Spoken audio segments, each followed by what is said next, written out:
हम लोग चर्चा कर रहे थे, तो अभी काफ़ी चर्चा हुई कि उन्होंने क्या क्या बोला, उसको कैसे डिकोड किया जाए। शिवकांत जी, मैं आपके पास आता हूँ, उससे पहले मैं कुछ बहुत बेसिक से नंबर दें, चूंकि एक सवाल ये उठता है कि क्या किया इन्होंने, और किया तो सबने किया, वो कुछ ना कुछ तो करता ही, आदमी जब आता है तो कुछ ना कुछ करता ही है। वो मतलब होता है रन रेट का, जो हम लोग इकोनॉमिक्स में कहते हैं कि रन रेट क्या है आपका। जीडीपी तो सबकी बढ़ती है, 3% से बढ़ रही है कि 10% से बढ़ रही है, मैटर ये करता है।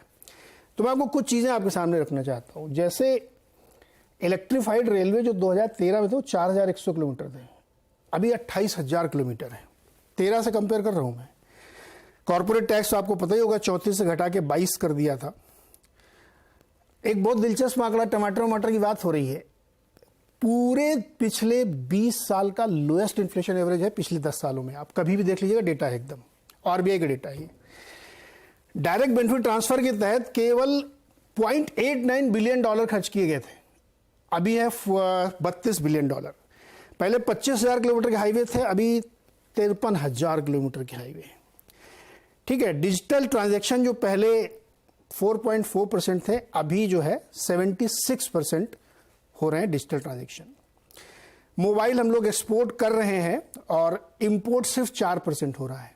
96% इंडियन मेड, मतलब अभी वो आपकी बात सही कि उसमें बहुत डिजाइन वाला पार्ट नहीं है, असेंबलिंग है, लेकिन एक्सपोर्ट यहां से हम लोग करना शुरू कर चुके हैं। ब्रॉडबैंड के सब्सक्राइबर पहले थे 5.89 करोड़, अभी हैं 77 करोड़। सर्विस एक्सपोर्ट हमारा पहले 1.6% था, अब 4.9% है। तो ऐसे बहुत सारे आंकड़े हैं इसमें, जो मैं ये नहीं कह रहा हूं कि सब कुछ दुनिया बदल गई, अभी बहुत कुछ किया जाना है, लेकिन रफ्तार थोड़ी बढ़ी है, जो कि इंटेंट को दिखाते हैं। लेकिन खैर, ये तो आंकड़े इसलिए मैंने रखे क्योंकि ये चर्चा में आए थे।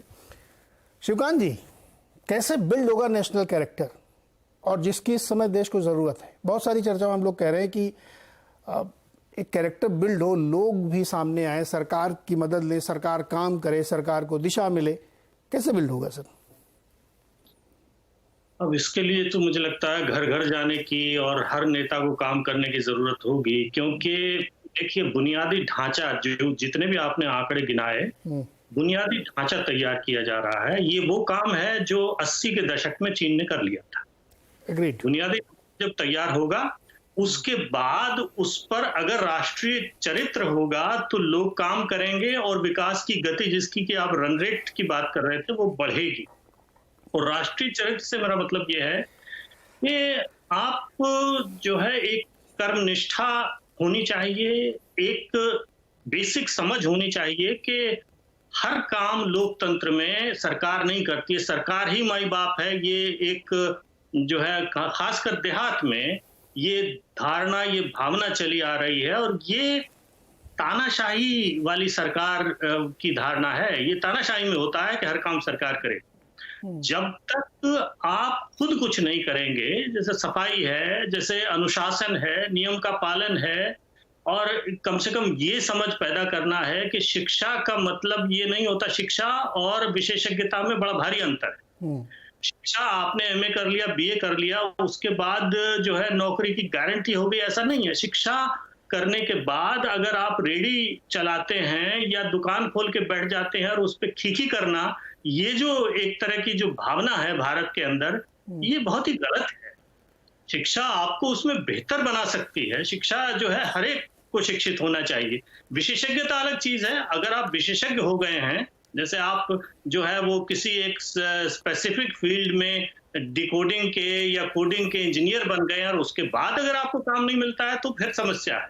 तो ये इस तरह की जो बुनियादी चीजें हैं, जब तक समझ के नहीं चलेंगे, और हम अनुशासन, हमारे यहाँ सबसे बड़ा नियम तोड़ना जो है वो एक भारत का चरित्र अभी तक है, और नियम पर चलना जब तक वो चरित्र नहीं बनेगा, हर चीज नियम से जुड़ी हुई है, शिक्षा भी नियम से जुड़ी हुई है, और उसको कैसे विकसित किया जाएगा, अब ये तो पूरे नेतृत्व को उसमें लगना पड़ेगा, पूरे देश को उसमें लगना पड़ेगा। और जब तक ये नहीं बदलेगा, तब तक हमारी चीजों में गुणवत्ता नहीं आएगी, तब तक हमारी उत्पादकता नहीं बढ़ेगी।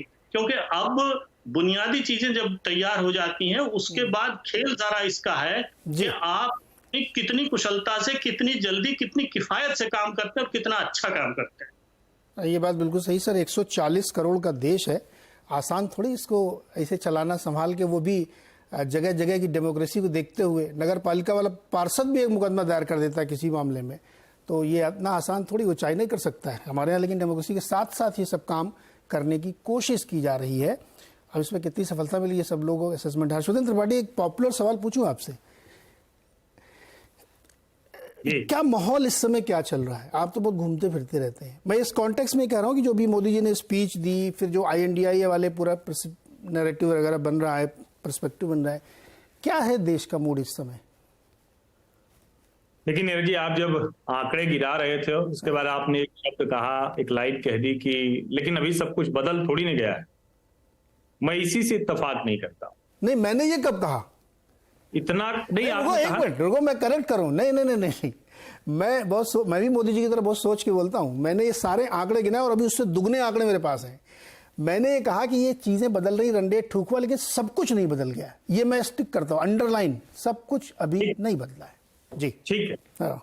लेकिन पिछले 30-40 सालों से जो देश देख रहा है, मैं 70-80 साल मैंने नहीं बोला, पिछले 30-40 सालों से जो देश देख रहा है उसको इतना कुछ बदला हुआ दिख रहा है कि वो किसी भी ऐसे नैरेटिव पर यकीन करने को तैयार नहीं होता है कि प्रधानमंत्री नरेंद्र मोदी ने कुछ किया नहीं। उसकी शुरुआत गुजरात मॉडल से हुई थी, उसकी शुरुआत गुजरात से हुई थी, और वहां के ऐसे सपने जिसको कहते हैं ना कि साबरमती रिवर फ्रंट एक चीज है, लेकिन गिफ्ट सिटी जब आप सोचते हैं तो लगता है कि कोई कर सकता है क्या। अभी मेरे ख्याल से संजय जी ने शायद राज्यों की बात की थी। पहला मुख्यमंत्री जिसने राज्य के मुख्यमंत्री के तौर पर ऐसी आकांक्षाएं देश के लोगों में पाल दी कि भैया ये राज्य जैसे चल रहा है ऐसे चले तो देश विकसित हो जाएगा। और जब गिफ्ट सिटी की कल्पना की थी तो लोगों ने कहा दिमाग खराब हो गया है क्या, कौन सी फिनटेक कंपनी आएगी भैया सिंगापुर और हांगकांग और दूसरे देशों को छोड़कर। मेरा यह मानना है कि प्रधानमंत्री नरेंद्र मोदी ने स्केल और स्पीड के साथ देश को वहां देखना सिखा दिया है जो इस देश का 20 साल 25 साल 30 साल का लड़का लड़की देखना चाह रहा था। उसको लग रहा है कि बहुत कुछ बदल गया है, वो संवेदनशील है, कोई भी ऐसी घटना होती तो उसको पीड़ा होती है, वो परेशान होता है, वो दुखी होता है, वो प्रधानमंत्री के खिलाफ प्रतिक्रिया भी देता है, लेकिन अंत में उसको लगता है कि देश को बेहतर रास्ते पर ले जाने वाला नेता हमारे पास यही। एक्चुअली ये बात जो आपकी है ना, इसको मैं दोबारा से रिट्वीट कर रहा हूं कि जब मैंने कहा था ना कि होप इतनी है, और ये बात मैं मुखातिब होकर कह रहा हूं